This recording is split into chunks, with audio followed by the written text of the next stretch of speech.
Mere propaganda, Iran fires back. That story is on page 2. Right on page 13, why Nigeria is in a mess. The story is coming from Professor Patu Tomi, with some writers there. Our judiciary dead, buried, says we are better off without 2027 polls if. All right, no matter how long, INEC officials will go to jail over 2023 polls. All right, Tinubu once said, don't vote for me if I don't fix power in my first term. All right, that story is on page 13. On page 8, FG panel confirms ex-minister forged UNN certificate. All right, First Lady on President Tinubu, in 40 years of our marriage, we've never raised the voice at each other. Says, if you don't fear God, my relationship with you won't last.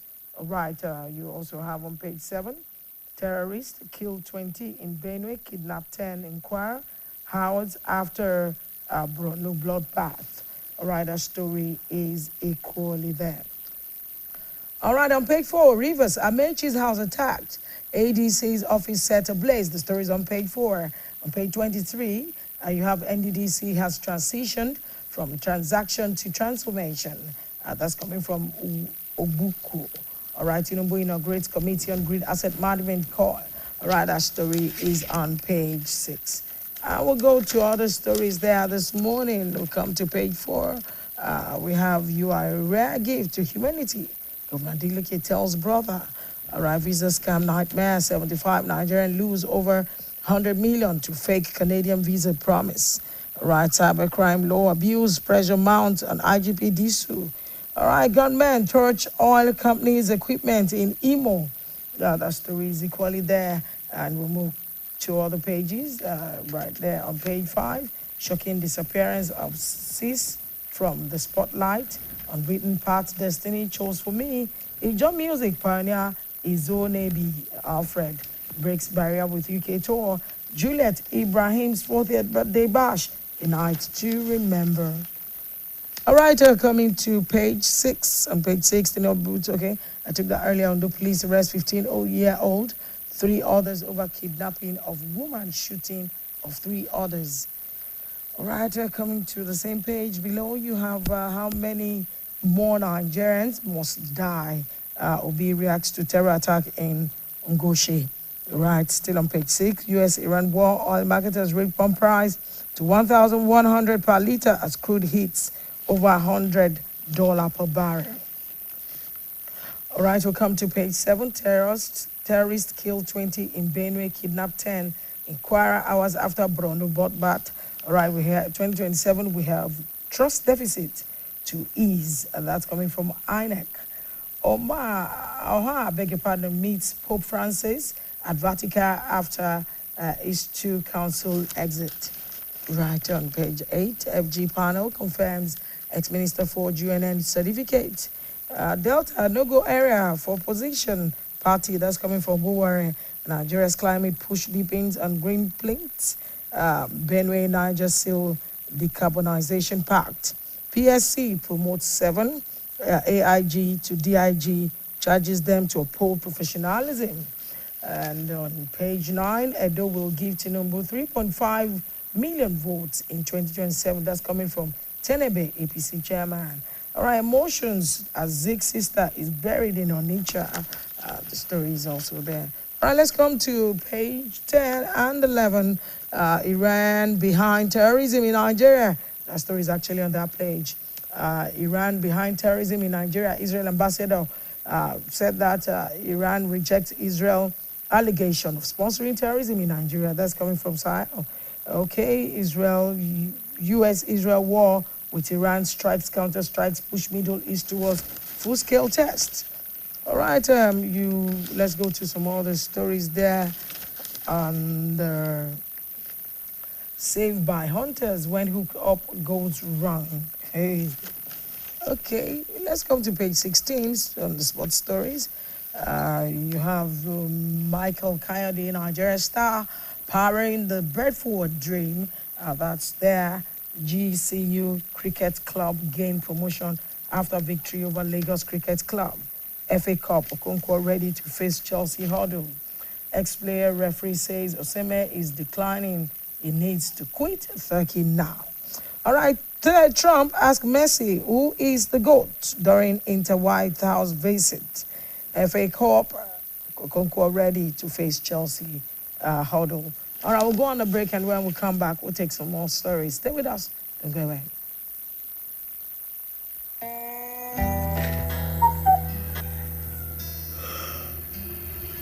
Supramalt Multivitamin Junior.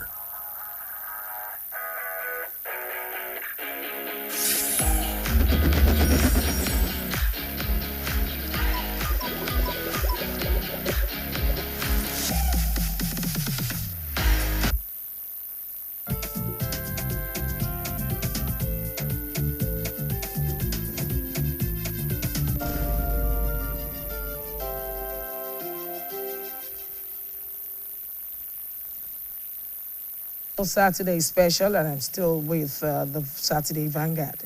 On the aviation page 18, CTC practice direction 541 days after Nigeria Airlines still battle leasing challenge. Expert one reform may take long to yield results. All right, APS, okay, and other travel agency there doing their best. Okay, human extra story, torture, electrocution in Myanmar death camp. Nigeria survivor recounts their horror in search for a job. Says they were deceived to dream job in Thailand. We studied guard movements to plot our escape. Warns of fraudulent overseas job offer on social media. Oh my God, I don't know who convinced me to look for green pastures when the grass is actually green. Yeah, honestly, because you see, a lot of people are in problems. A lot of people sleep on the streets. The reports are out there. Unfortunately, Nigerians who are stuck in this mess are not looking back to tell us the truth. They want everybody to believe that they're doing well, and they're actually not doing anything. They're stuck, they're stranded, they're in trouble, and unfortunately, they can't come back. Many of them can't come back because they practically sold everything they ever worked for all their lives. And they didn't go alone. They took along their children to also suffer in this. I mean, would it not be better to struggle in Nigeria? Some of them work in places where you wouldn't even think they would live. I don't know. All right, on page 20 there and 21, I was once underrated in Nollywood. Diana Nechi recounted her story of divine providence ahead of her birthday. Okay, let's come to people and places. When Sanwo-Olu took Lagos to Harvard. Better Glass begins new chapter under Helios. Judges unveil as Master Chef, Nigeria jail for debut. Aisha Achimungu's philanthropic strides. All right, passport scam. US-based Nigeria cry out over activities of clerics linked to Atlanta consulate. He doesn't work for us. Immigration Service said that. That's coming from the Consulate General of Nigeria. Okay, Nigeria's 2.5 trillion naira mall economy takes hit as some multinationals compete. Okay, shut down. Wow. Hey, shut down. Okay, let's come to page 23. NDDC has transitioned from transaction to transformation, and of course, let's go towards the back page where there are other stories. Nidos Boost chairman Zacchaeus pushes for Jewish phenomenal diaspora style integration. Politics must work for people, not for the powerful. I hope so. All right, on the South Lens Delta, Idumeje Uboko Agog, as monarch marks 9 years on throne, 1 year of staff of office presentation. He got his staff of office a year ago, and he's been on the throne for 9 years. Tinubu's quiet run to 2027, how division, time, and disorganization are waking the opposition. All right, embracing moments to make you cringe with shame. All right, these are some of the stories there this morning.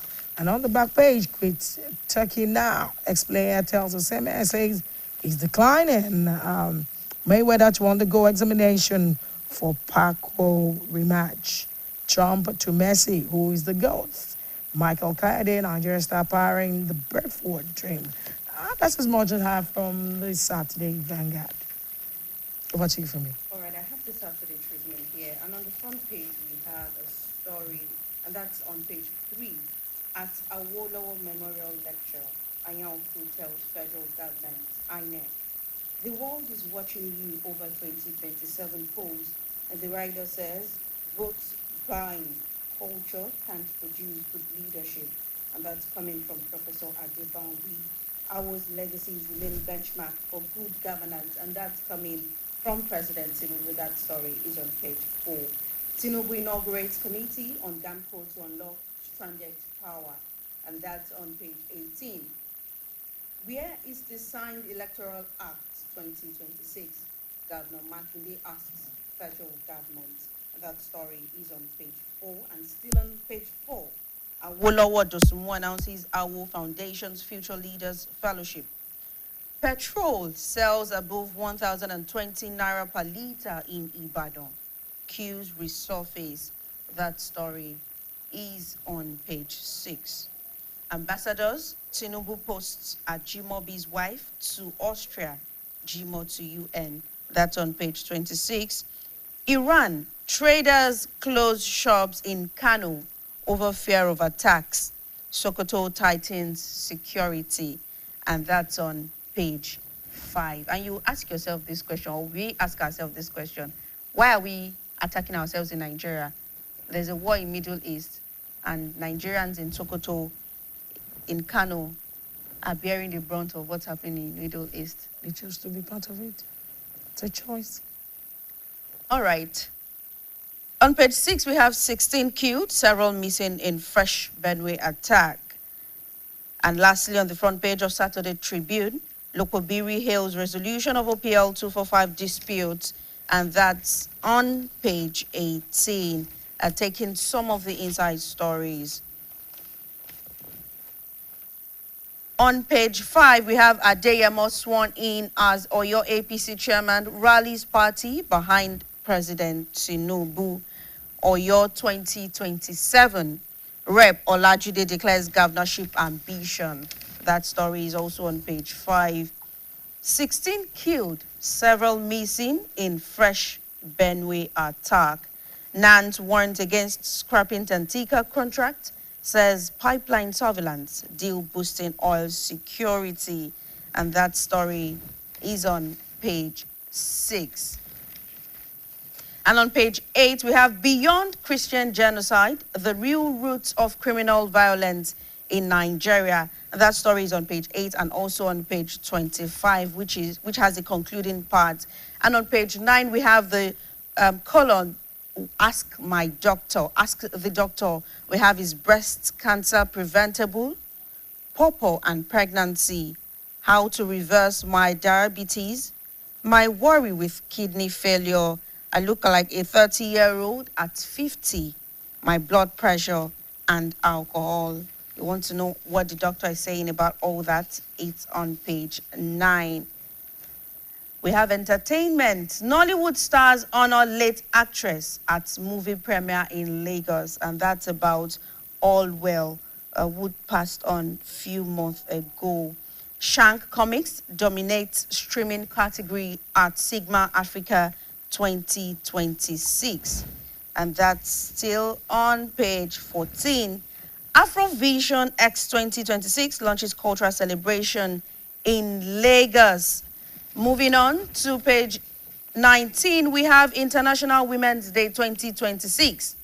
Empowering women, not charity, it's smart investment. And that's on page 19, talking of International Women's Day. That's tomorrow. Yeah, March 8th. That's tomorrow. We have Tinubu inaugurates committee on grid assets management company to unlock stranded power. Taking some sports stories. I never thought of playing for Netherlands, and that's coming from H.A. Guinea. Wakama unveils the Tigress squad for FIBA World Cup qualifiers. Ogbu Savo's return from injury. Watching Okocha taught me to be myself, and that's coming from Iwobi. And lastly, we have Babajide Slam's CAF over WAFCON 2026 postponement. And that's all we have on Saturday Tribune. Chadisola. All right, we'll go right away to the governor's activities right there. Stay with us. Don't go away. We'll be right back. The Efunyela all at the residence of late Chief Obafemi Awolowo in Ikene Remo was filled to capacity as dignitaries from across the country gathered for the 2026 Obafemi Awolowo lecture, with Governor Seyi Makinde among the prominent attendees. Delivering his goodwill message, the state governor, Engineer Seyi Makinde, expressed concern about the escalating insecurity in Nigeria, warning that unless decisive measures are taken, the country could face long-term instability similar to the situation in the Democratic Republic of Congo, DRC. He further highlighted that his administration has embraced Awolowo's governance model, one that prioritizes science, logic, and data with a particular focus on education, healthcare, and economic empowerment.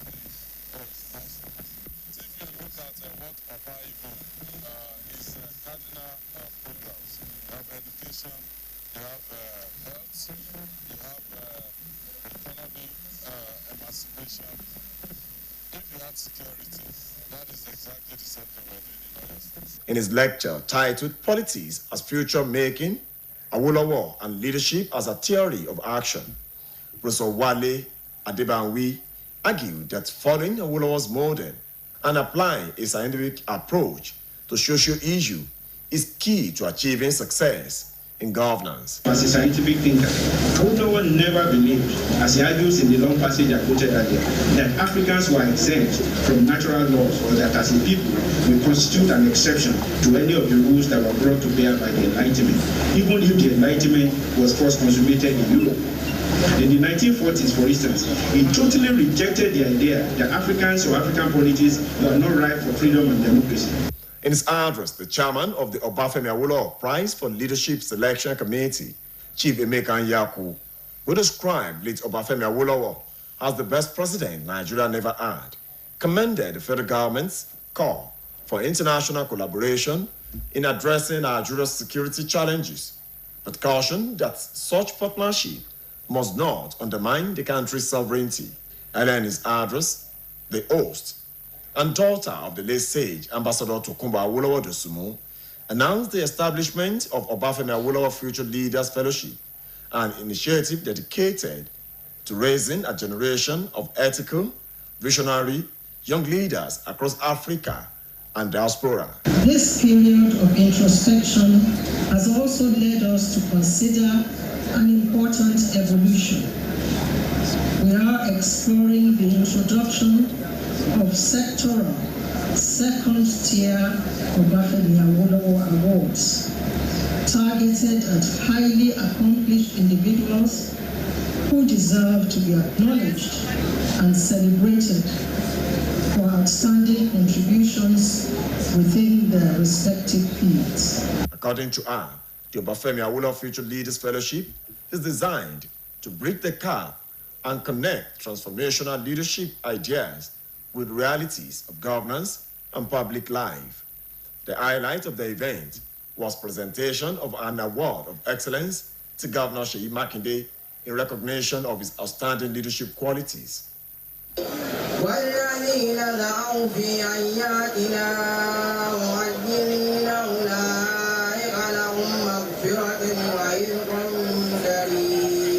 The holy month of Ramadan teaches importance of unity, compassion, and bringing earth together. On Thursday evening, Oyo State Governor, Engineer Seyi Makinde, demonstrated this spirit as he joined members of Muslim Ummah from across zones of the state to break their fast on the 16th day of Ramadan at the government house, Agodi, Ibadan. Speaking at the event, Governor Makinde urged politicians in the state to remain loyal to the development and people of Oyo State rather than to him as an individual.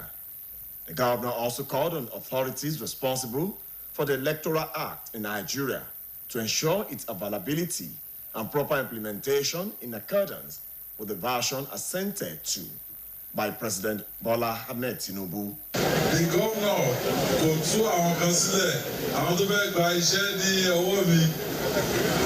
Àṣẹ ìjẹun tó ń sìn ni, mo ti tú yín sílẹ̀ o.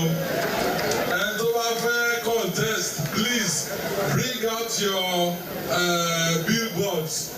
Those of you that may be bothered about PDP, ẹ fi PDP logo sí kò sí kankan tó ṣẹlẹ̀.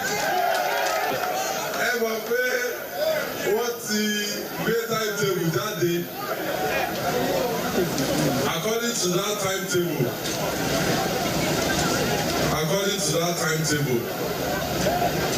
but I still have something to say about that timetable. To be honest, as the governor of Oyo State, I'm 1 out of 36 in Nigeria.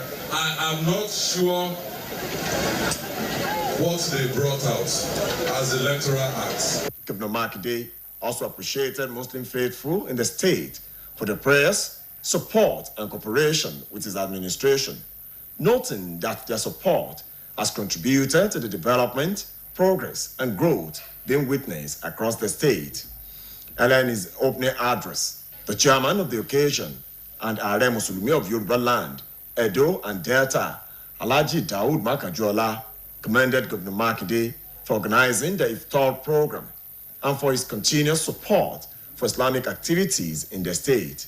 Delivering the Iftar lecture, the guest lecturer, Sheikh Muhyiddin Oniontu, who spoke on unity of purpose, noted that Allah rewards leaders who demonstrate dedication, steadfastness, and good deeds towards their people. The cleric emphasized that a good leader must be patient, speak with wisdom, and avoid selfishness.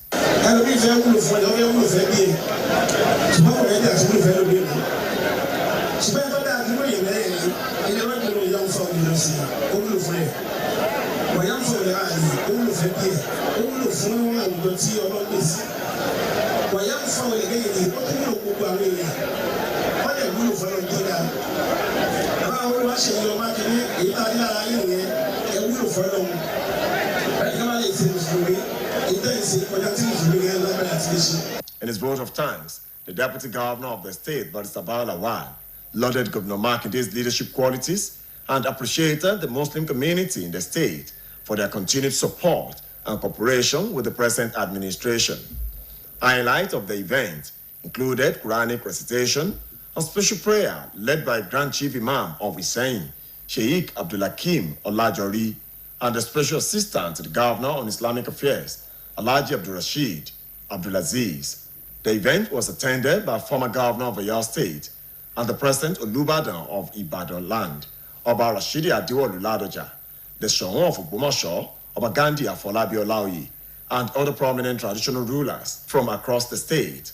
Also present were a former Deputy Governor of the state, Engineer Amid Badamoshi, the Chief Judge of Oyo State, Justice Iyabo Yerima, the Secretary to the State Government, Professor Musba Babatude, the Head of Service, Mrs. Olubumi Oni, commissioners, politicians, religious leaders, political appointees, and the chairman of BCOS, Mrs. Dotun Olaitan.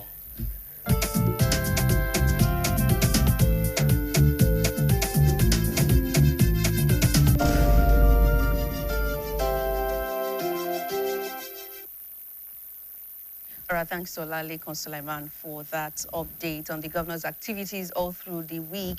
And now it's time for Travelogue, and we are going to Olumo Rock. Stay with us.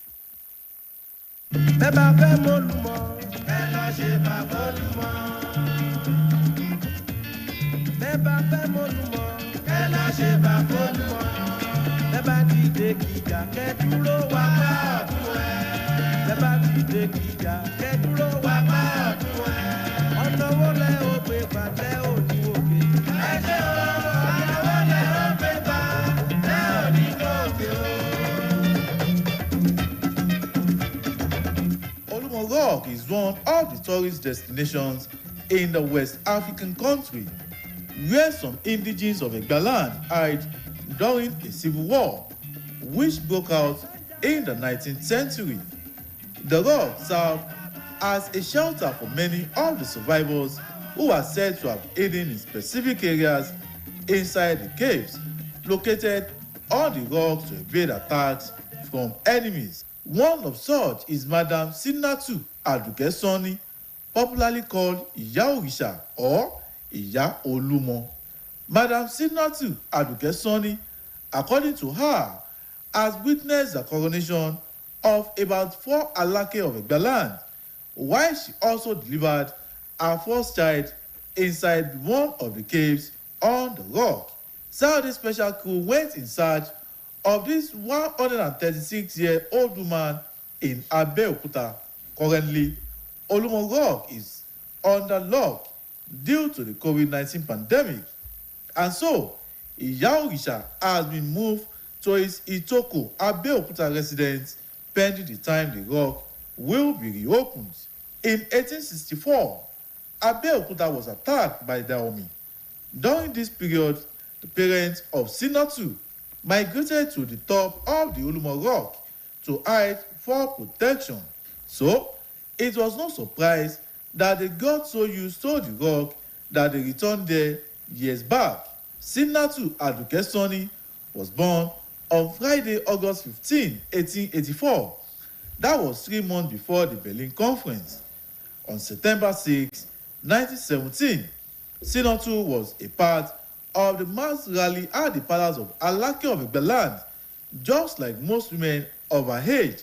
And by 1918, when there was a massive Abeokuta riot, the 34-year-old retired back to Olumo Rock, and she lives there even till now. Sinatu grew up under the Olumo Rock, and she has witnessed the coronation of about 4 Alake of Egbaland, including the September 28, 1963 coronation of Prince Adesina Gbadebo as the Alake of Egbaland.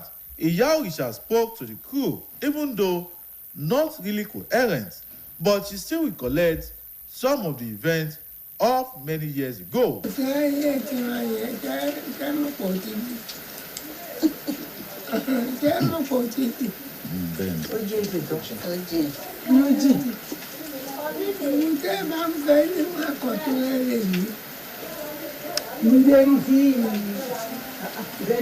Báwo lẹ ṣe dábí Olúmọ màmá? Ìgbà wo lẹ débẹ̀ kí lẹ àwọn nǹkan tẹ̀ ń ṣe ń bẹ̀rẹ̀? Kí mélòó ló ti jẹ lójú yín?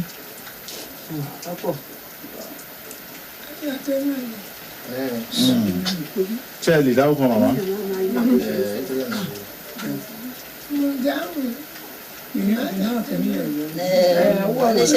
Orúkọ wọn.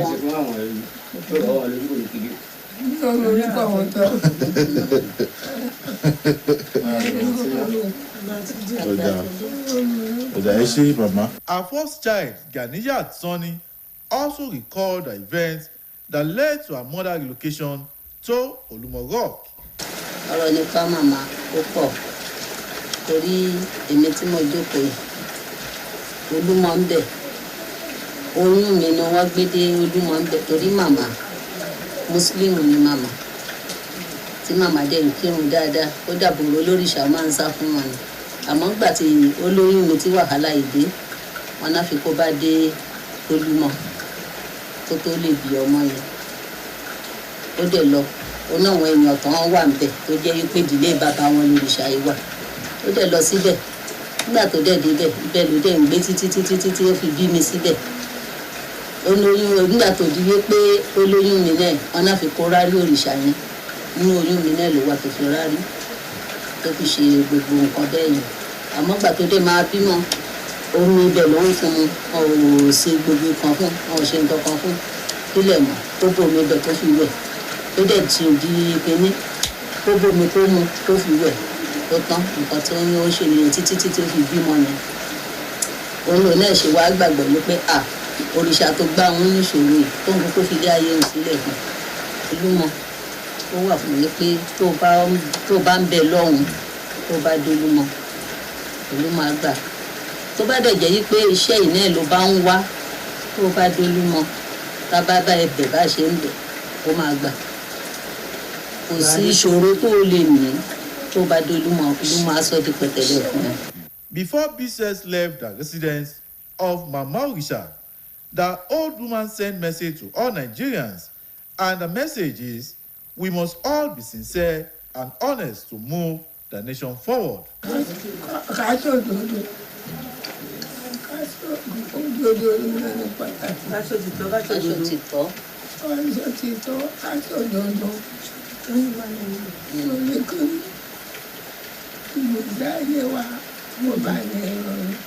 When next you visit Abeokuta, endeavor to visit Olumo Rock and also visit Mama Sinatu Aduke Sani. It's been Lekan Shobowale reporting for Saudi Special.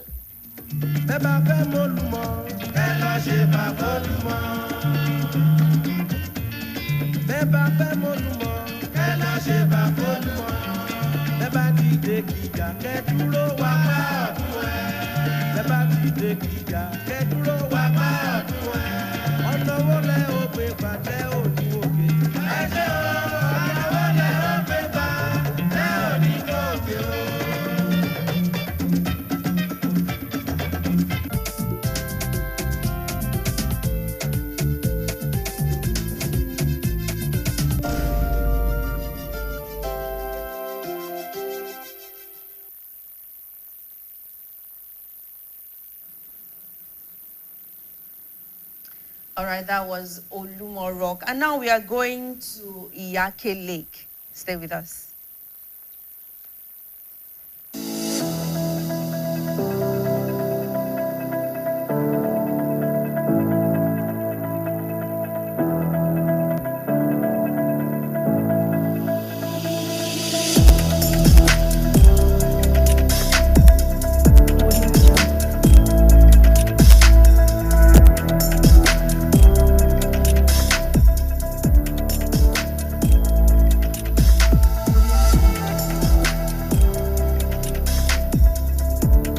After a 2-hour journey from Ibadan, the state capital, our crew arrived at the ancient town of Adua-Waye, nestled in the heart of Iseyin local government. Our mission was to explore the mystic of the Iyake suspended lake, one of the world's greatest wonders, perched atop Okeado, Ado Hill. As we ascended the 365 ancient stairs, our guide, Ademola Babatunde, regaled us with fascinating tales about the tourist site. While some of us were quite burnt out and panting, the 25-minute climb was punctuated by breathtaking views of the surrounding landscape and the towns below.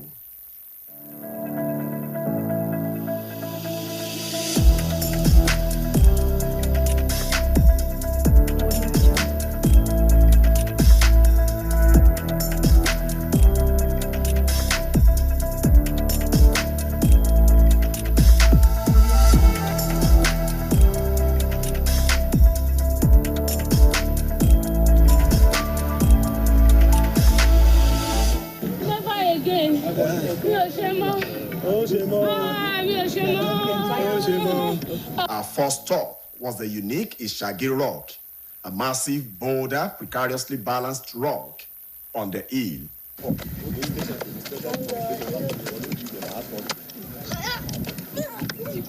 Ishage boulder has 3 names. We call it Ishage boulder. We call it standing rock. We call it rain bringer. About the rain bringer, in the ancient time when people of Adua-Waye were facing the plight of rain droughts, so there were no rain in that time, they came to this rock, they prayed, and the rain fell. That is why they are calling it the rain bringer. Hallelujah. And as you are seeing this rock, if you look under, you will see a lot of spaces under this rock. You will see the way the rock sits majestically, confidently on a flat surface without anybody's support. The Shage border do request for traditional white clothes, but immediately this cloth is dirty. The cloth will untie itself without anybody's support. A few minutes later, we arrived at Iyake Suspended Lake, a natural wonder shrouded in mystery. After roughly 25-minute trip from the bottom of the mountain, we finally got in to our destination, which is Iyake Lake, the suspended lake in Oyo State, precisely.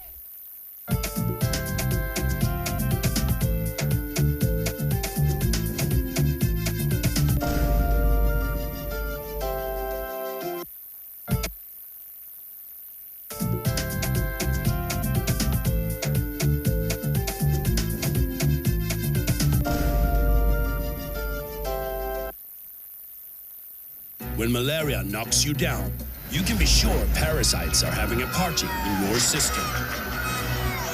Welcome to our new kingdom, guys! Comel, an effective weapon against malaria.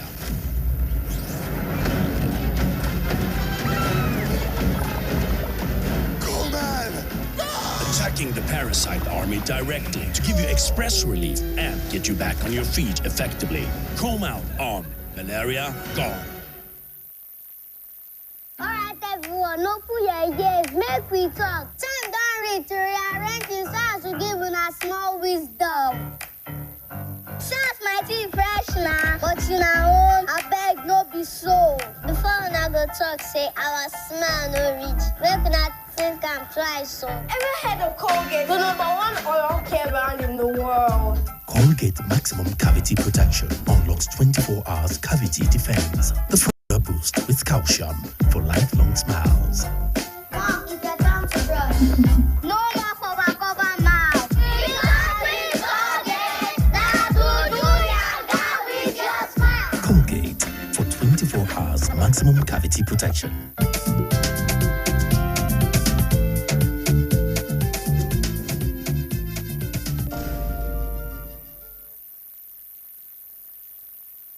All right, thank you very much for staying with us. It's time for our interview segment. I mean, not really interview.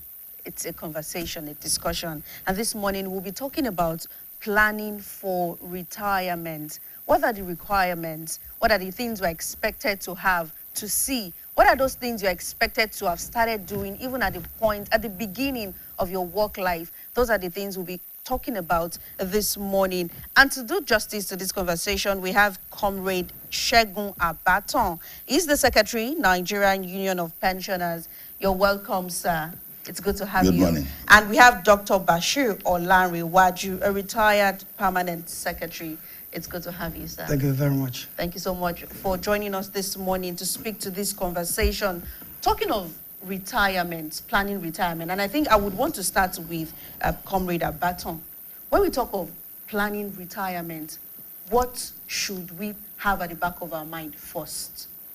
Thank you very much. I greet pensioners in Oyo State and all over the world.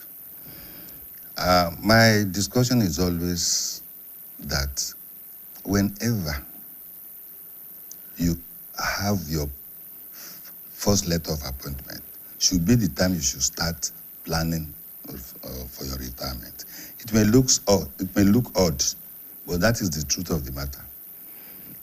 You don't wait until you have clocked 34 years out of 35 before you start planning. It will fail. And what do I mean about that? When you get your letter of appointment, there are certain things you need to do if you want to retire, and in the first instance. There are rules and regulations of the service. You resume at 8:30 or 8 o'clock, close at 4. Do not violate it. If you violate it, you either end up being dismissed or terminated. 2, your own self. You need to take care of yourself. You don't start painting the town red because you have got a letter of appointment. What I mean is this. Some people, when they get the letter of appointment, they start doing all sorts of things, including illegal things, drinking. Somebody that has never taken beer before will start taking beer. In the process, there may be a problem. In the process, he may even have an accident. Somebody that has an accident and is incapacitated cannot retire well, or even if it ends in death. Another regulation of government is that this money, if you are put in charge of money, you don't touch government money. You touch government money, you know what it relates to. So all these rules and regulations must be adhered to strictly. That is the first step at preparing for a good retired life.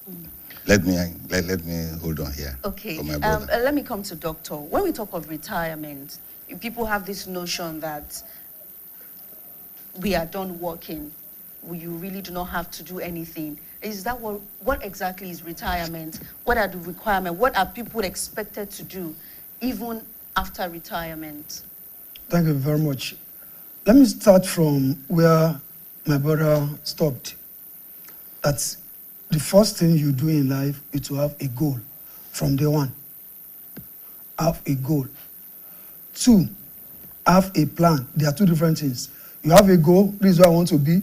What is a plan? A plan is moment by moment, upward movement of how you want to achieve that goal. You have that. Then the 3rd point is discipline of execution.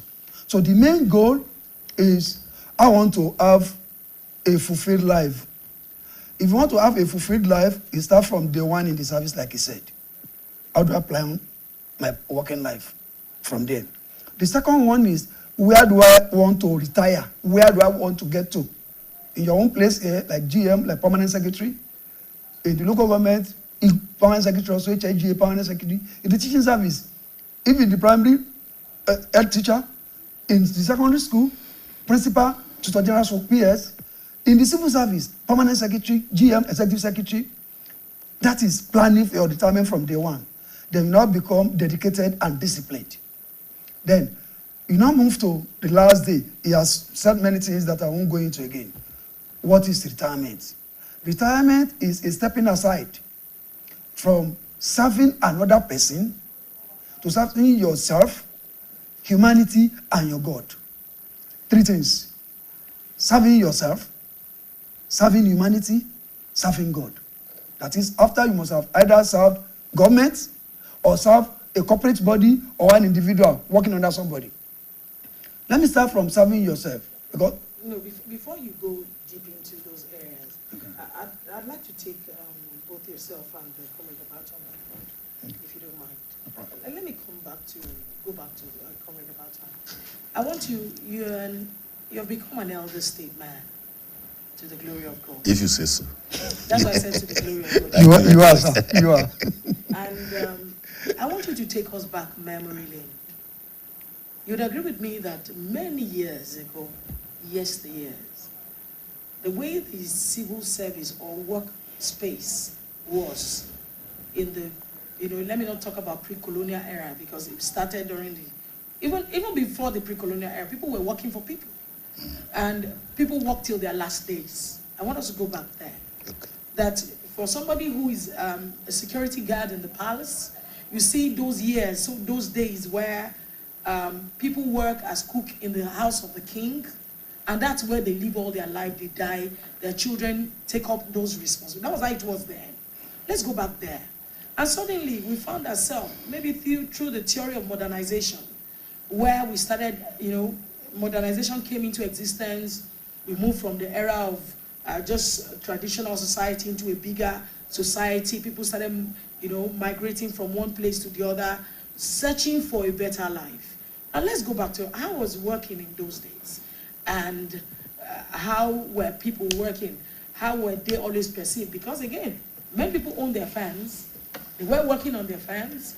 You see that even an average rich man in those days had a lot of slaves or people working. So share with us. We like to open our minds to see what it looks like there. Well, thank you very much. Let us start from pre-colonial era. Okay. I will treat pre-colonial to the present. Short. Pre-colonial era. The mindset, let me start from the mindset of people then. We may say they are crude, they are not as educated or as learned as we are, but they have humanity in them. They have humanity. When you serve them, they take care of you. Yes. To the effect that the children of their slave or their workers are taken care of. Pre-colonial. And treated like their own children. Treated like their own children. Even sponsored to heights. Let us come to the colonial era. The colonial people came with their own method of engagement in service. It was they that also escalated that idea of taking care of people after service. Hence, you have a retirement procedure that you need to work and retire at a certain time. During those days, towards when you disengage from service, and your last day in service, you will collect your gratuity. You collect your gratuity on that day, that day. And immediately, the following month, you will start drawing your pension. That is what was happening then. Then let us now come to the era of the military. The military upheld it to a certain level, and they were also doing well. People were retiring, but at a point in time, the mindset changed. When we entered the Second Republic, and you have this mindset of winners take all. People, a Jefferwood kind of thing, to the effect that pensions were not paid as and when due. Gratuities were even not paid at all. And it is a kind of mindset. And I will tell you why I've said mindset.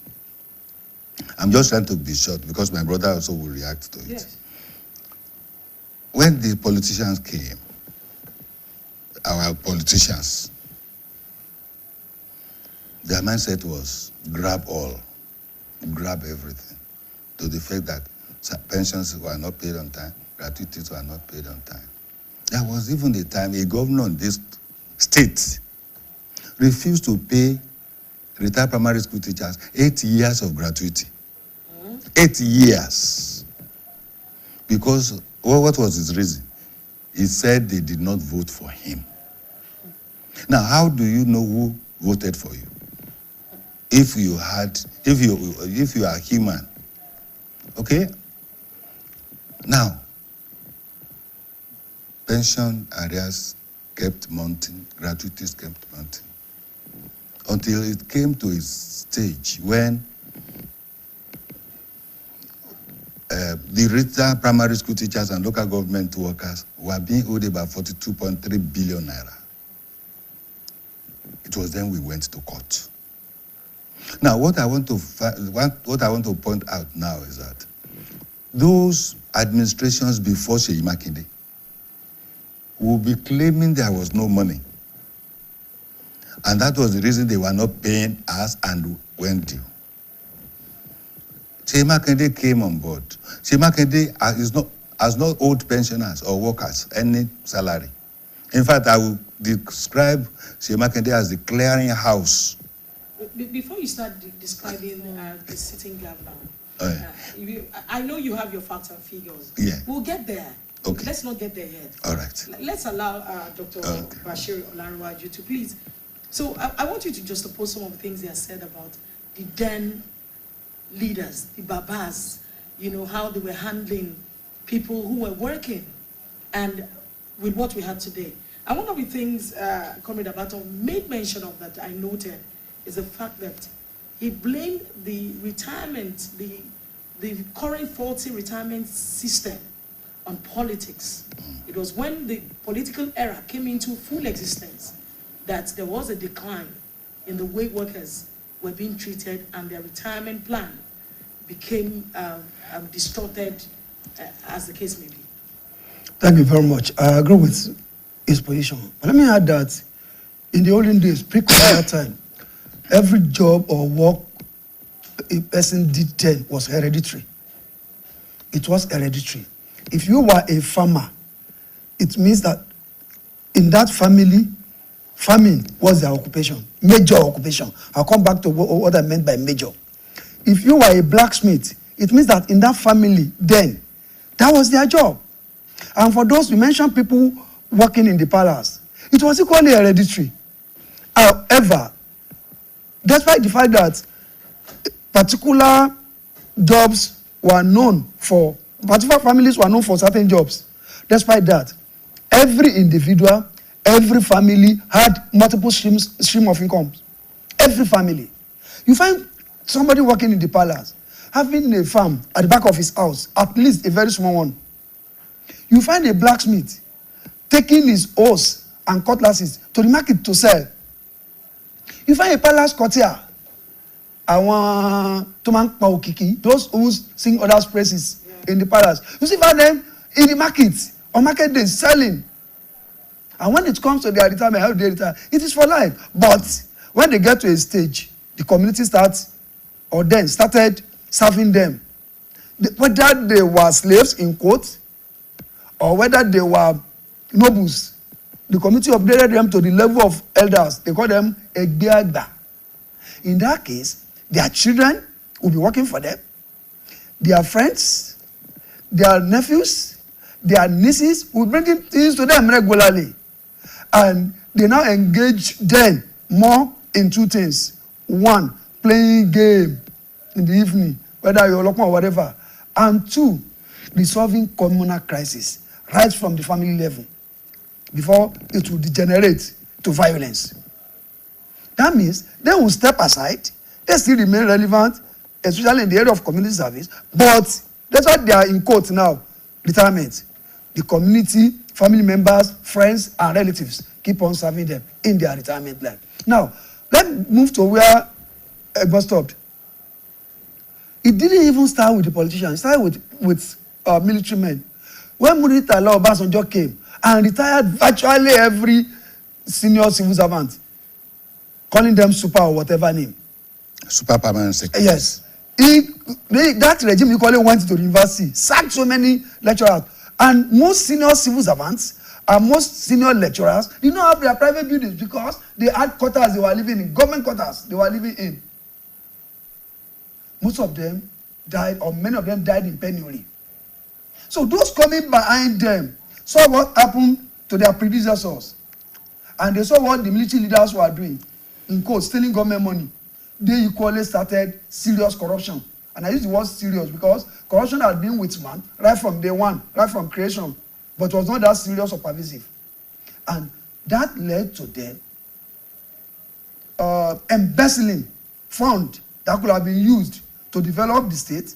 And when I talk of the state, I'm talking of the nation or the society, and equally to take care of our elder statesmen and women. But we thought we had seen it all during the military era.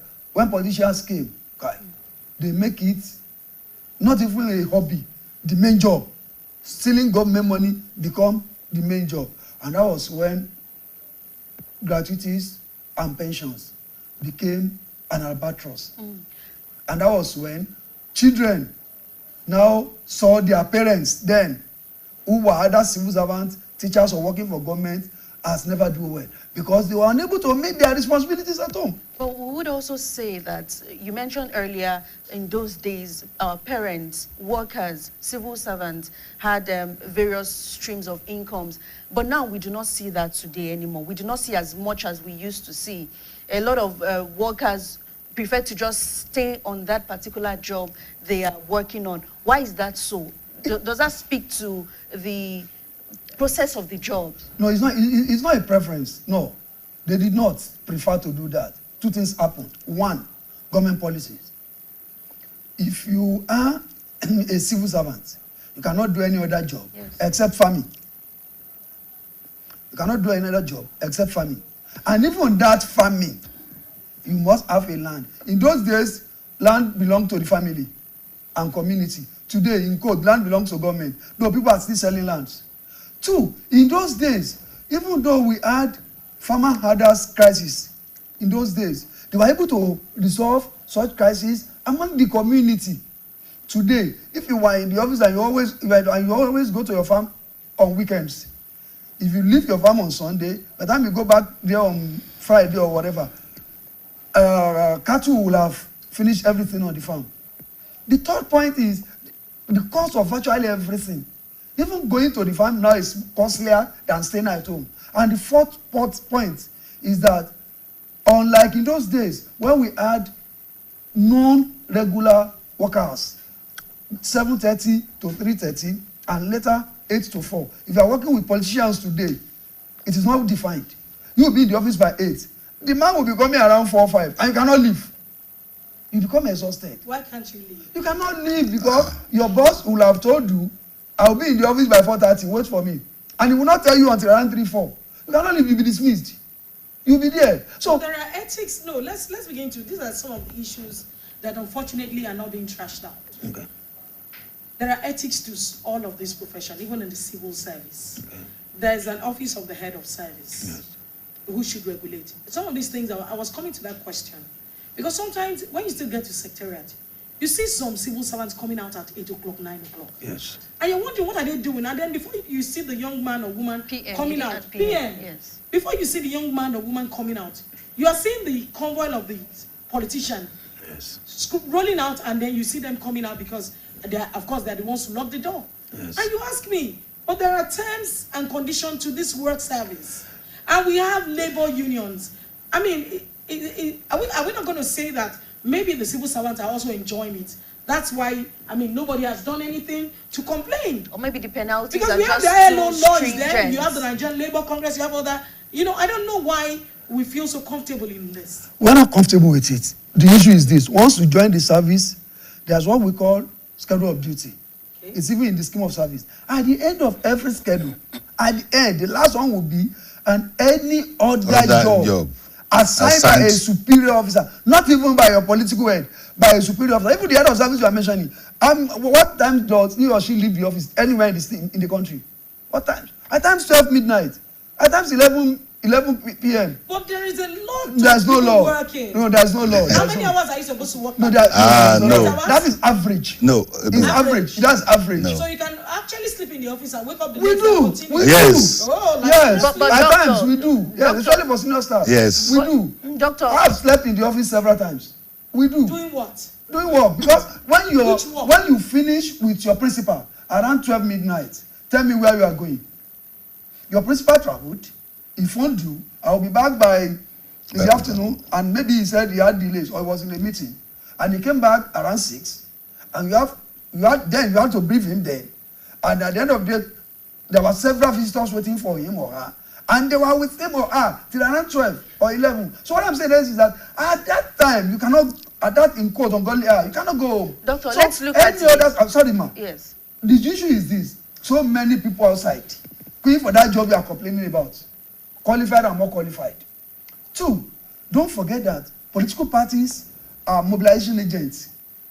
They can mobilize. And the moment you start talking too much, one those want to get your job, and two those want to blackmail you. But the issue is this: As a senior There's staff, actually no job security for civil service work. no, we have job security. What is security? It's better. No, we have job security because if you do your job diligently, there are rewards. No, but you have said that. I mean, if your boss in quotes, he decides not to take that trend for one day, let me comment. And I want to, doctor, I want to talk on the part of, yes, I want to actually take it to him now. The part of humanity, where you talked about your duties at work and any other duties assigned to you.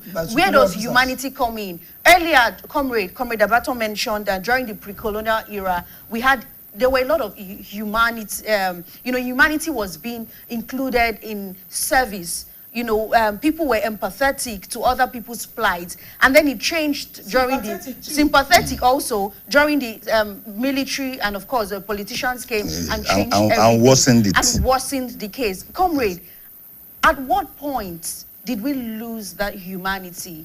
I know we've mentioned, but there must have been a thin line, where people just felt like Doctor said, I could delay people in the office till 11, 12 p.m. Yes, we know we want to get the job done, but there should be a consideration, because these people will also come back to work 8 a.m. or 8:30 a.m. the following morning to continue. They have families to get back to. And we also look at the society and talk of children not well brought up. How do we expect children to be well brought up when parents do not spend adequate time with their families at home? Comrade. Thank you very much.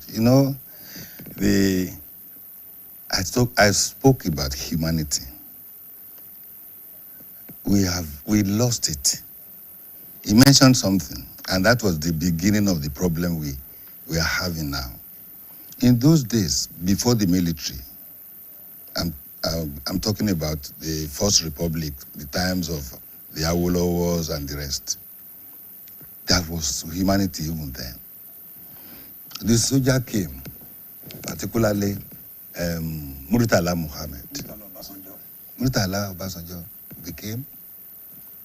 During this, before they came, civil servants were never thinking of even building a house of their own, because they lived in the quarters.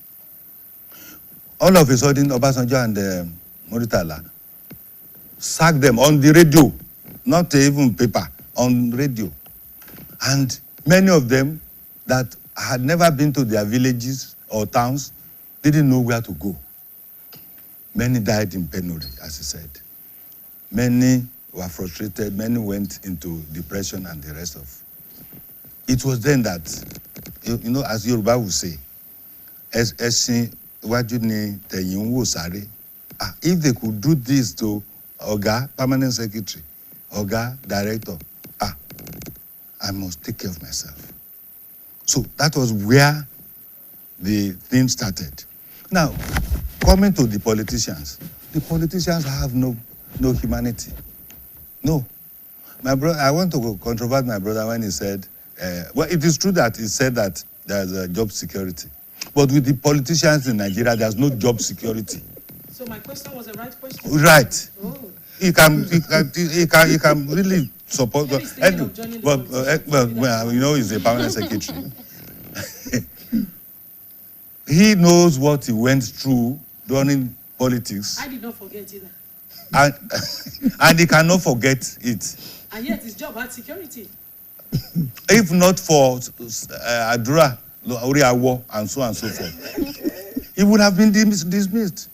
Because at that time, the sing-song of the governor then was, it affected you here too. The sing-song of the governor then was, I will sack you, I will sack you, I will sack you. And he was sacking people. Where's the job security? That's on the surface. There was a time I worked with the Cocoa Research Institute of Nigeria. And this is also true of all organizations. Women are victims of bad officers. Wow. As beautiful as you are, if you are working with me, and I say, oh yeah, let's be going out. If you refuse, it is sack. Like seriously? And we'll fight for people, such women it is in sack. such situations. Why was it so? When I was at Cocoa Research, let me tell you, there was this director. He was having, well, they were friends, and the typist, his typist too, beautiful lady. That was not enough for him.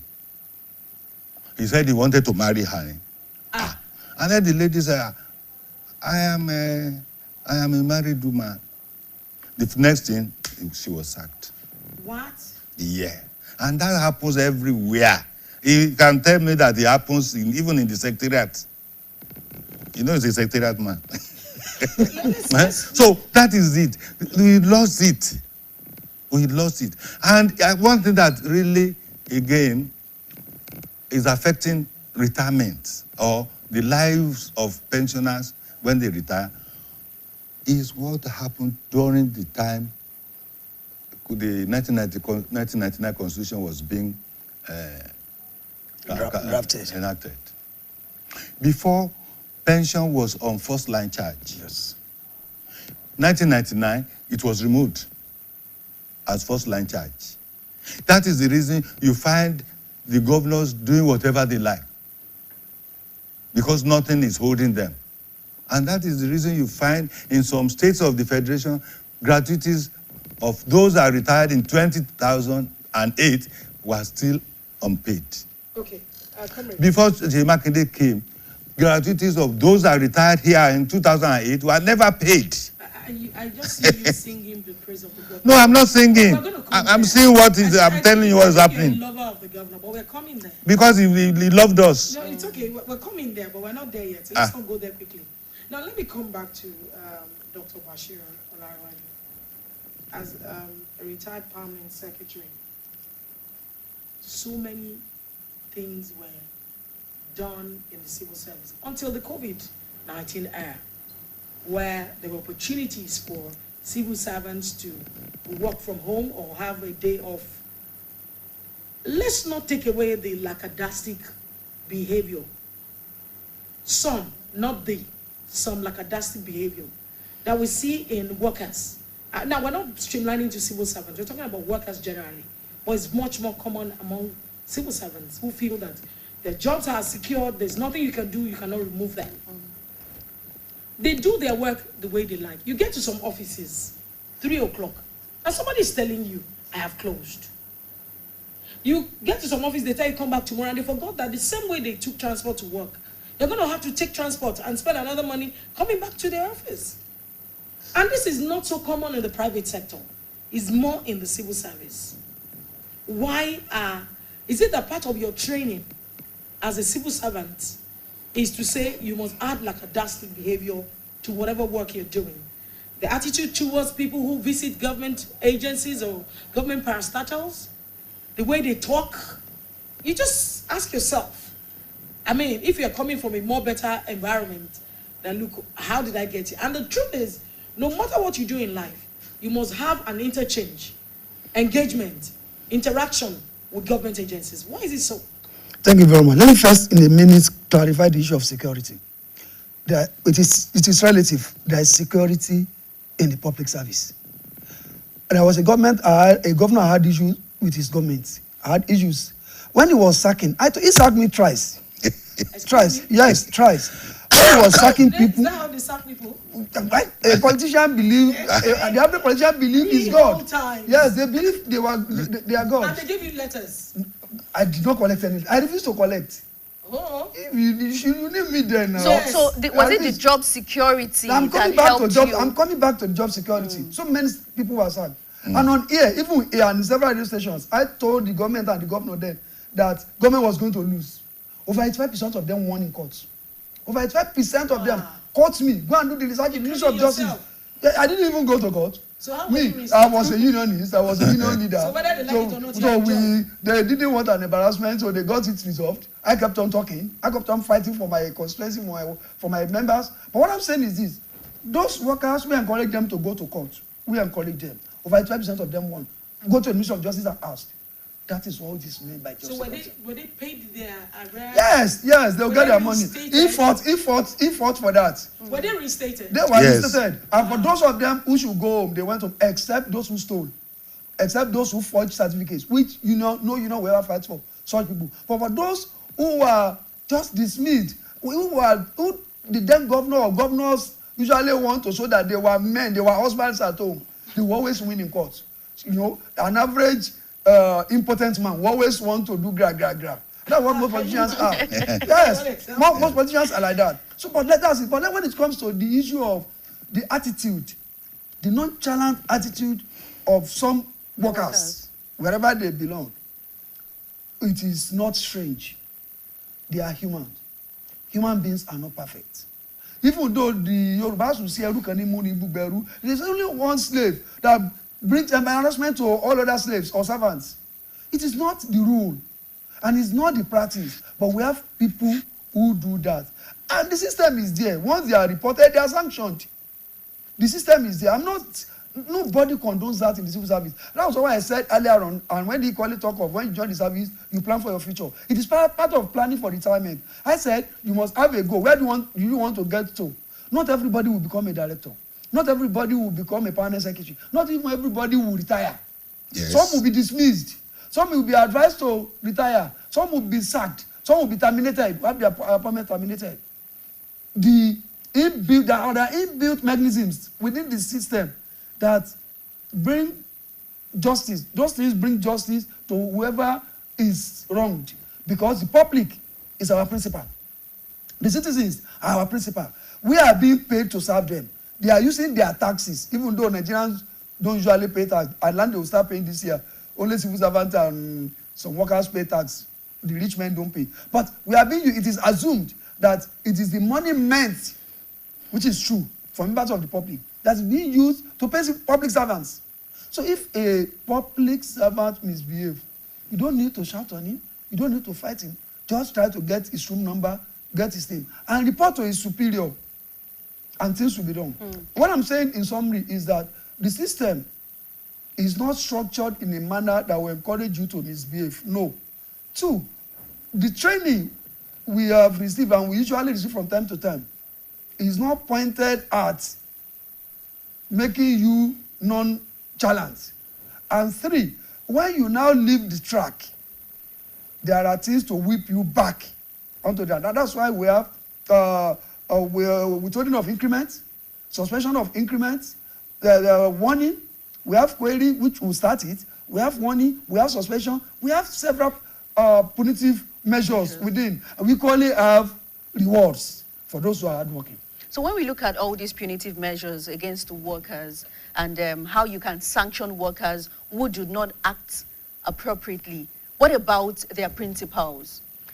What are the work ethics guiding the principles? I think I wanted Comrade Abaton to answer that, especially... Define the principle. Politicians or civil servants? Yes, let's look at politicians now. Civil servants who are working with principles. You know, when we talk about civil and public servants, their work ethics guiding them.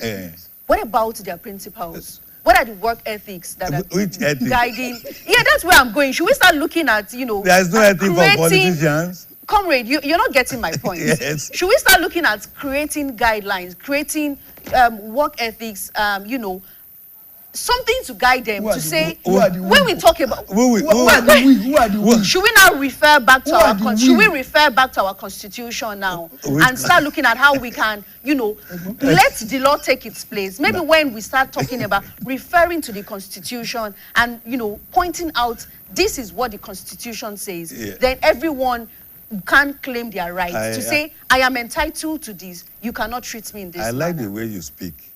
You are speaking about an El Dorado in Nigeria. That will never happen. Let me tell you. Okay, please go ahead. Let me tell you. He asked one question. He said, which principle are you talking about? Is it the principal or principals? There are many principals. Comrade, but you would also agree, but Dr. Laiwaja, you also agree with me that when we do not start holding people accountable for their actions, let us then react. it continues. Let us react. In the ministry, let us start from the top, in the state, the governor. Let us come down. I'm talking of the political office holders, the governor at the state level. Then we come down to the ministries, the commissioners. The commissioners in the ministries are super demigods. There's no ethic for them. They can do whatever they like. Even at the local government, the chairman of the local government is a superhuman being. He can do whatever he likes to his workers. Because it has been allowed. Who will not allow? Who is not good? Let me tell you one thing. You know, he said that there was a particular governor that was sacking people up and down. He was sacked 3 times, but his own was verbally. Was verbally. Do you know that this same governor removed pensioners that have been taking their pensions for 3 years from the payroll? Can you? So what ethic are you talking about? There's no ethic for these principalities. That is it. You can only talk about ethics for the civil servants, below the principalities. Okay. Now, the head of service has, because he is coming from there, has his own ethics and so on, that ethos and so on, so that he or she follows. Aside that, from the head of service downwards, they have ethics, but any political office holder, no, there is no ethical. Okay, so let's now talk. Okay, please go ahead. There are 2 levels of principalship. No, principalities. Principalities in the service. You talk of the chief executive and you talk of the appointees. For the appointees, if Ms. Demano gets to the chief executive, the chief executive can sanction him or her. I know that in a state, there was a commissioner who held a director to ransom because that director refused to cooperate to siphon public fund or to misappropriate. Let me put it that way. That commissioner was removed. Nobody knew outside. The moment the governor had, the commissioner was removed. But how do you now get to the commissioner? There's this proverb, that God will deal with a thief. But somebody whose dresses were stolen will be beaten by cold. But when it comes to the governor, we have the oath they sworn to uphold. But who now takes care of them? The citizens. That is why democracy is good. Every 4 years, we re-elect or send them packing. Unfortunately, and even in the US, you know what Trump has been doing, even to the citizens. Look at this immigration and some other things that he's doing to people who have been, immigrants who have been there for years. Not that all the citizens support him, no. But wait for the next 4 years. But unfortunately in Nigeria, we have this stomach infrastructure. They buy foods.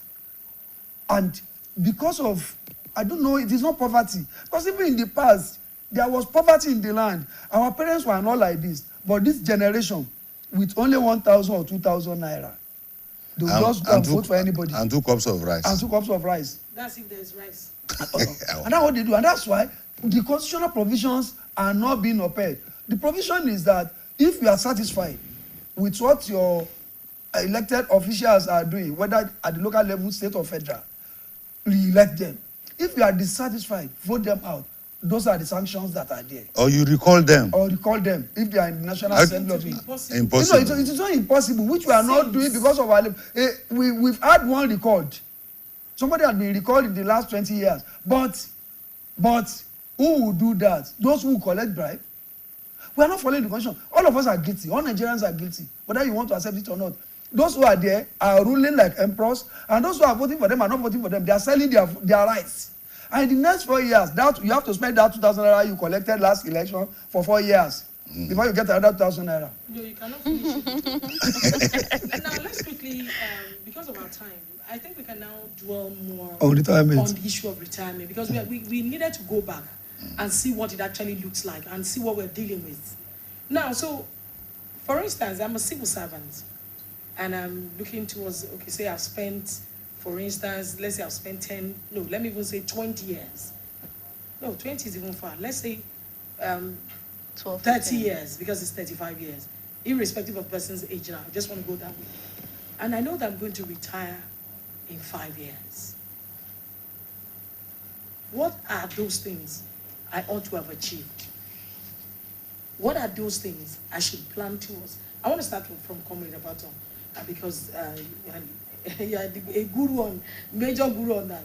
What are those things I should begin to work towards, in the next 5 years as I plan to retire? Thank you very much. Well, in the first instance, I want to state that you don't have to spend 35 years before you retire. Your retirement can start from 10 years. Yes. If you are 10 years, you can retire. 15 years, 20 years, and so on and so forth. I didn't spend 35 years before I left. Really? How many years did you spend? Just 13 years. Wow. Because I have tires on my feet. I'm always mobile. When I was, I want to, my brother here is a core civil servant. He finished 35 years. He finished 35 years, retired permanent secretary. And he was quoting a law, a civil service law, which I have always advised people, civil servants, to put aside. And that rule is that you must not do anything apart from your job now. If it was true of then, it is not true of now. If you are having 70,000 naira or 80,000 in your state per month, how do you live comfortably with 80,000 naira? You have a wife, you have 3 or 4 children. How do you live? So you need to do something else. But whatever you do, it must not affect your job. And that is one of those things that will not make you lose your job, that will make you retire. When I was a teacher, I was having about 2 or 3 things that I was doing when I was a teacher. But one thing I did then was that at 8 o'clock, some minutes to 8 o'clock, I would be in school. 2 o'clock, I would be out. I wasn't teaching lessons. I saw it as demeaning for me to be teaching. So then I had a 25 acres of land in Nerua, which I am farming. Then I was also establishing farms for people. I read agriculture. I was having somebody that I established his farm, and he was paying me salary. But he didn't disturb my work at school. And then I had a small one. At that time, because I was selling pork. By 6:37, I will be at Bodija to slaughter pork. Yes, put them in scales, 1 kg, 2 kg. I had some people that were selling for me. I would drop them in various places. I was mobile. At 2 o'clock, when I finished from school, I would go and pick them. I had a small shop at the Abe Bridge there, Lagelu shopping complex. And I engaged 2 girls who will fry the pork that remained for those that will take beer. So I was so engaged then. Now, if you stay with one source of income, you will never live a comfortable life. That is where I am. All right, and I want to come to Dr. Now, back to her question about retirement. We said it earlier, that you start planning the day you got your letter of appointment. Now, 5 years to retirement, maybe you can heighten your preparation. Heighten your preparation. Have something to do. The reason is this, we are only lucky now that retirement is sweet in Oyo State now. Before, you retire in 3 years, you won't get your gratuity. Even 10 years, you won't get your gratuity. In 3 years, your pensions will not be paid. So, but if you plan your exit, even if it is a shop where you sell coke and the rest, you will have gotten to a level working for about 5 years to establish it so that by the time you retire, you won't be waiting for my pension. Even if they don't pay your gratuity, you won't feel so much. You need to just plan it. Comrade, you know, we're talking about, I specifically mentioned 5 years. It was intentional. Because perhaps someone had forgotten that he's a civil servant. And that one day he will stop going out in the morning, wearing his suit, and going to sit somewhere called Secretariat, or one school that or BCOS. Or BCOS. Now, the person has forgotten, and he has spent all these years partying, going about humanizing, you know, building houses. Or manizing too, not manizing. Yes, also manizing. Building houses, sending his children to school, doing well. So yeah, I'm not talking about the negative now. Yes. In the next few years, so let me take it back to Doctor. In the next 5 years, what is he or she supposed to focus on? As I speak to you, my mom is going to be 80, and she collects a pension from the federal and from the states. Yes. You don't send her money, she doesn't even care about it. Yes. Because she's a big woman. I don't know what she's earning, but I know she collects her money. Even if you're not careful, if you call her, "Mommy, I need money," she'll send you money. That was how it was then. Unfortunately, today. So tell us, 5 years to go. Two things. One, let me still go back to the issue of what you should do in the service. You must follow the law. Everything Egman did was agriculture. Yes. Everything he did. Yes. Rearing pork, killing pork, selling pork, frying pork. Everything was agriculture. Nobody could take him up on that. That is animal husbandry side of agriculture. Now, for somebody who had been in the service for about 30 years, in quotes now, or whose age is 55, the remaining 5 years, and he has done everything you said he did, building houses, training children. He had prepared for retirement. He had prepared for retirement. I'm coming. If he had, but what about the economic aspect I'm of talking it? of you, what you said. I'm not even referring to Egman. Egman will still retire. That is not meant for this place. Egman is in it. What I'm saying, you said somebody who had been in the service and remaining 5 years, and that person had trained his children. That person had if he has trained his children, if he has built house, the house he will be, that person has saved and has planned for retirement.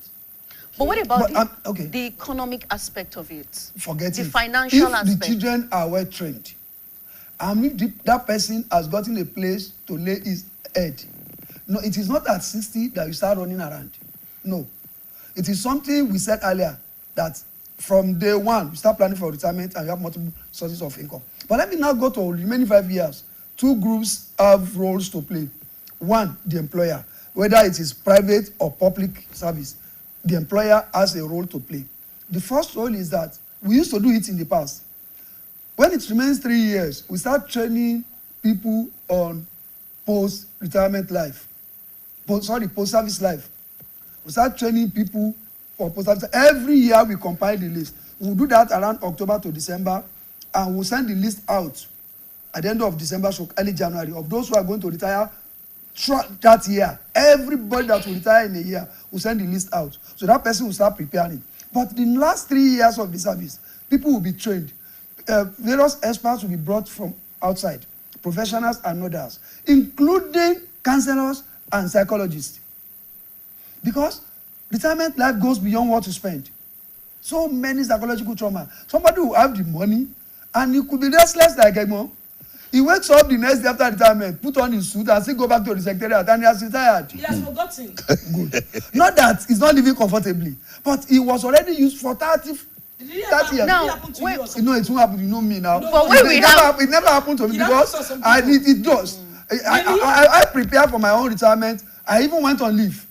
I was on a month leave prior to retirement. I did it. I went on leave because I knew one day I would go. I didn't spend up to 35 years because of age. I spent just 33 because of just in quotes now because of age. Yes, it was the age that pushed me out of the service, and I thank God for that. What I'm saying is this: the employer must train regularly. The last 5 years, people should be gone post-service training more than once on different jobs. You will choose. The first stage will be, how do you prepare for retirement? That will be all manners of training. Then later, we become specific. Which area do you want to go? We group them. We used to do that in the past. I don't know whether it's still being done. There was a time that thing was stopped. That is on the side of the government or the employer, whether private or public. On the side of the public servants, whether we like it or not, somebody who is celebrating his birthday is making a mistake because he said the number of years he's going to spend on earth is being reduced by 1 every year. So if you are in the service and you are happy, I'm 30 already in the service, I'm 31, know that one day you will leave. And psychologically, the first thing is to prepare yourself psychologically. And you should be careful on what you invest in. Today when you have shops, people will defraud, they have been defrauding people. You even farm, I was defrauded on my farm. My employees then, who always, because I won't go there during the week, for me, I will be in the office before 8 in the morning, I won't leave until in the evening. They were working for others. They were cleaning their farm, they were doing some other things there. So today, unlike in the past, when level of trust was high, you could trust anybody. Today, if you invest and you do not have time, you don't have the time, while in the service, to monitor that, you have put your money in the Igboa too, in the forest of no return, and nobody does that again. 2, even if you have other sources of income and you are going there, the public will not be well served. Because if you say after office hours, let's even say you close by 4:30, at least you spend 1 hour to get there. And if you are the hard-working type, you'll be exhausted around 4:30 or around 5. On daily basis, you'll be exhausted. So the time you have is on the weekends. And on such weekends, you still have other things to do. What I'm saying is when it's 5 years to leave, let me summarize it. The employer must start training on yearly basis, the same group of people, and those who will join them. And 2, they should open their eyes to various opportunities, post-service opportunities. And on their own part, they can invest in shares, they can join hands with those who have retired and they trust, who were their friends while in the service. They can pool money together and use that money to open a shop or to open a consulting firm or whatever. Yes, those who had gone and those who are still there, who will leave, they can put, and those who have gone, who have retired formally, can be managing that for them. And 3rd, belong to a cooperative group. You have 2 types of investment. 1, have a percentage of your salary. 5 years to go, latest. Have a percentage of your salary. If it's only 1%, I'm not talking of fixed amount, a percentage of your salary. And you have instructed your bank, because you don't pay, government doesn't pay through cash again. It is through transfer. You should have instructed your bank. The moment your salary hits your account, certain amount will be deducted and put in a savings account. Then 2, join a cooperative group. And 3, talk to people. Know what you want to do when you leave. And 4, work with others. So that when you leave, you'll be able to survive. And let me add this. I said the first thing is psychological preparation. The second stage is to have faith in God that I won't miss the road. Okay. Then you involve in community service. Right from 5 years to go. Because if you are not relevant in your community while you are in the service, when you leave, nobody will come to your aid. Sorry for me. A quick one. I want to ask, when you first retired, you said you went on leave. Yes, now. Before I retired, I went on leave. Before you retired. So you're trying to tell your system, yourself, that yes, I'm no more going to secretariat. You are not the permanent secretary again. You wake up every morning, stay in front of the mirror and say, Dr. Olariwaju Bashir, you are now a retired civil, so that it gets off your I'm now an elder statesman who is blessed by God. Yes. Now, so the day you actually clocked, the day you retired, how did you feel? One, you were excited, no doubt. Of course. But the reality that you wake up and you're in your house, you're not going out. Or how was it like? Just share the experience. For those who are also planning to walk out of the system. Well, they're not working out, they're retiring. Well, for me, the first day, the office and my colleagues held the party for me. And for about a week, I was attending parties being held for me. And secondly, because I used to train others, even while in the service, officially for the timing, it was not strange. But what I've experienced and what I've learned from others is that after that first week, you start asking, is it true? Especially when you wake up and you sleep again and you still wake up, you are not used to it. It becomes very strange. But if you have a supportive partner, it's very, very important. A supportive, and that's why it's good to be a family person. Whether male or female, and children. Supportive partner who is also working or who is at home. Even any psychologically, you know, before he or she leaves, you will joke. And like my moms will say, you play with each other and go. What type of play? Well, you know better, sir. You play, you joke, you laugh, and you do everything. That person goes, you read. You have someone to talk to relate with in the house. That's it. Then the next thing is that the same person you have been relating with well when you were working. Not the person you were not. It's different at this point because you spend more time in the house. You expect attention when you never. That was why I said be a family person. Not even man, even woman. It's both sides. Be a family person. If you are not, you are done for, in quote. Then you have friends, supportive friends. Then the community. The community is divided into two. The faith group, whether church, mosque, or traditional. If you have been active in your mosque or in your church or in the ballet, if you have been active, it won't be so difficult. At least for Christians who go to churches on Sunday and some go for fellowship a particular day of the week. For a Muslim, 5 times in a day you go to the mosque. Then you have these community groups, either landlord association or your town group or whatever. Then we have other social group. But I always advise retirees, as much as possible, go on holidays. Holiday does not mean going abroad. This morning you showed Oluma. This morning you showed Iyake Lake. Even here in Ibadan, we have the Bowers Tower. We have the Mapo Hall. We have virtually everything. Give yourself a treat with friends, but don't mess around. Either drinking, don't be extravagant, whatever you do. And thirdly, please, don't forget your income has reduced. So all those people who will be peppering you with my sister, my brother, and your child, they have not been able to pay our school fees. Your mother-in-law is dead. My mother-in-law is not dead. All those things. Limit. Do whatever you can do without suffering yourself, because nobody will be there for you. People will say, tobacco is a quota. That when people comes with several demands, before you even respond at all, tell them, give me space. All right. And do whatever is within your something. Because of our time, I want us to come to Comrade now. Briefly, what's it like for you, retirement? And I want you to speak to those planning on retiring. What should they start planning to do? Well, he has said quite a lot. But my take is that this 5-year thing that you are talking about should start. Not many people, you know, he's talking on a high level.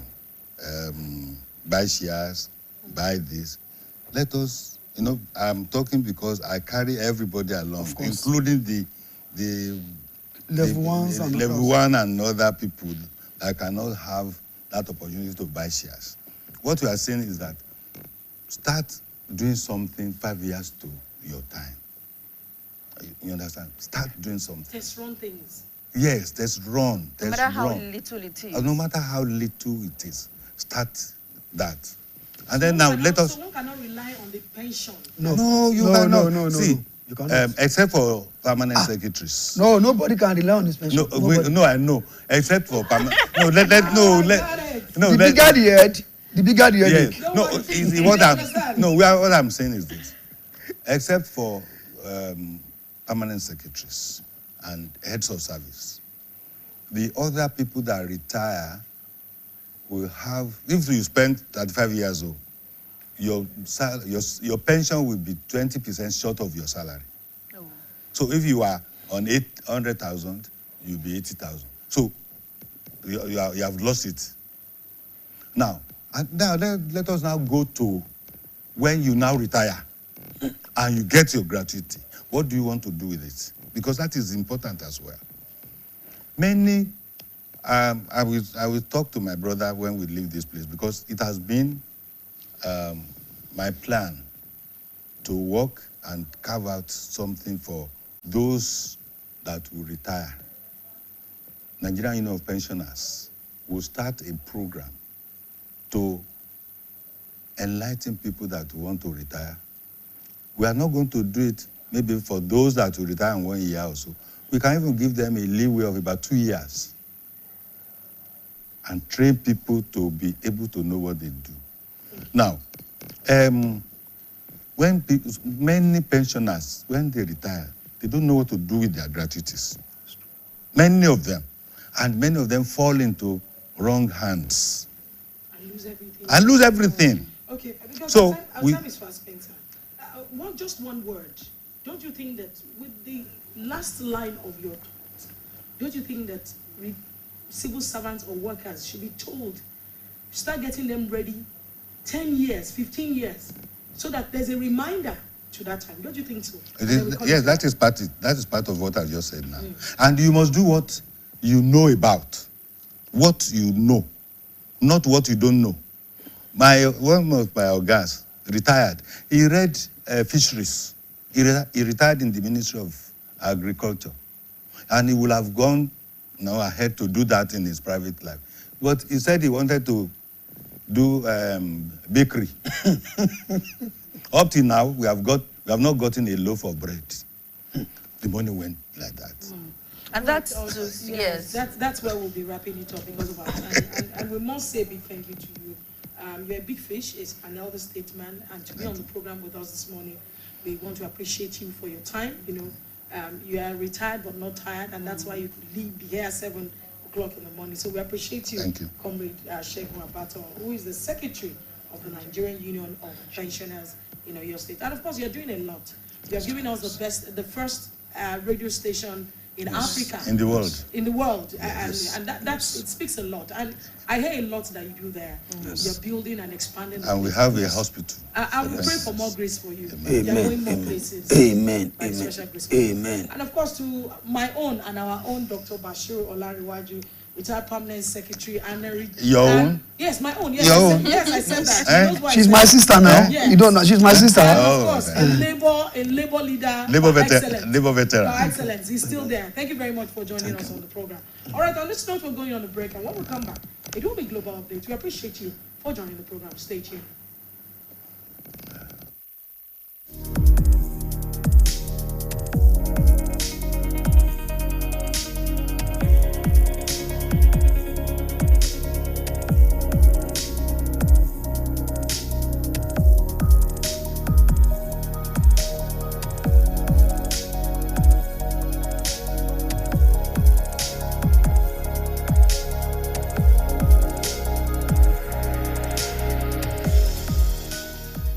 It's another edition of Global Update on Saturday Special. This morning, BCOS Television, Ilya Kederuta Basharon in Ibadan. My name is Bimbo Akambi.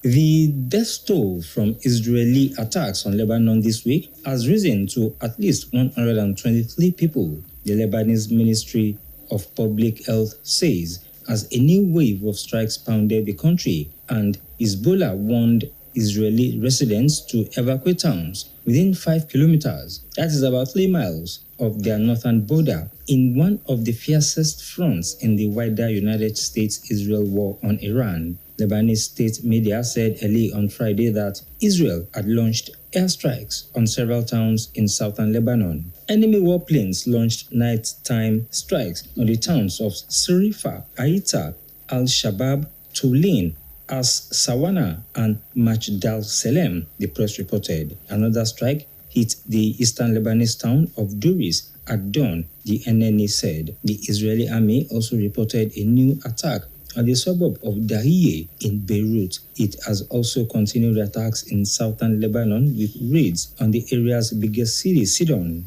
Lebanon's Ministry of Health said 5 people were killed and 7 injured in the Israeli attacks on Sidon.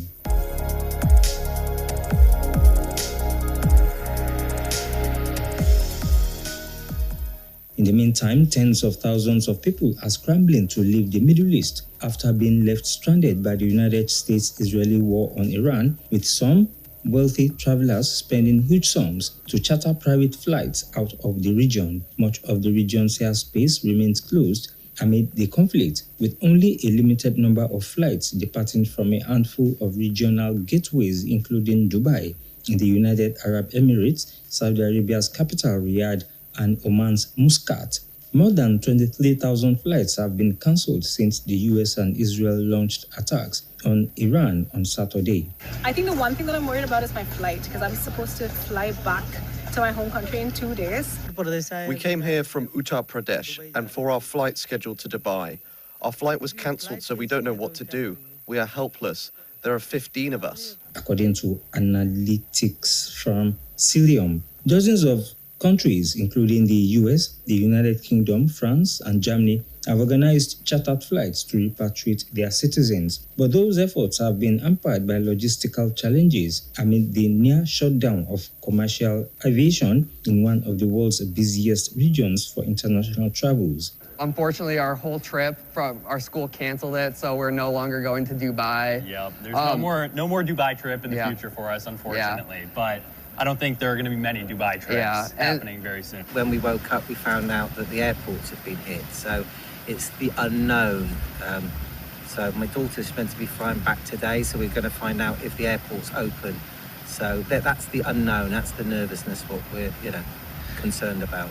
The U.S. Department of State said on Thursday it will ramp up charter flights for its citizens amid criticism of the Trump administration's lack of assistance for stranded travelers. Nearly 20,000 U.S. citizens have returned to their country since the conflict began, according to the State Department, which announced a departure of its first chartered flight on Wednesday.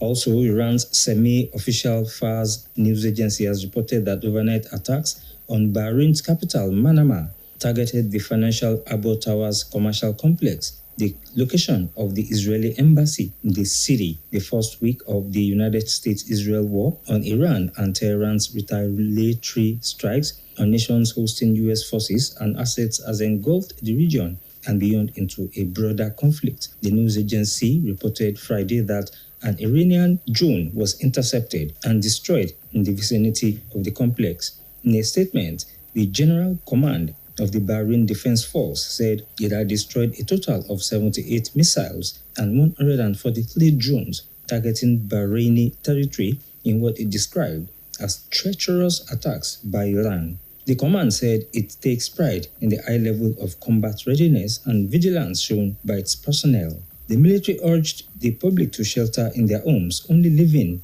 in cases of extreme necessity. Multiple Gulf nations, Arab states, as well as Turkey and Azerbaijan, have been caught in the crosshairs of the war.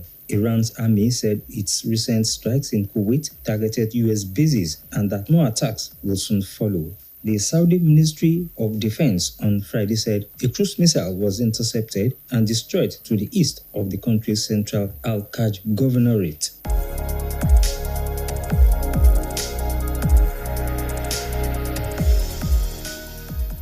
The United States and Venezuela have agreed to re-establish diplomatic and consular relations. The agency said in a statement that the two sides will make joint efforts to promote stability, support economic recovery, and advance political reconciliation, while their diplomatic relations have been improving since the U.S. military captured Venezuelan President Nicolas Maduro in January in a surprise raid. The announcement of formal bilateral ties marks a hugely symbolic step. President Donald Trump ordered troops to seize Maduro and his wife, bringing them to a Manhattan court to face allegations of weapon and drug offenses, which they denied. The U.S. Embassy in Caracas, which closed in 2019, has already reopened, and Washington has appointed a new diplomat in Venezuela. The Venezuelan government said on Thursday it was willing to advance a new stage of constructive dialogue based on mutual respect. It said the relationship must result in the social and economic happiness of the Venezuelan people.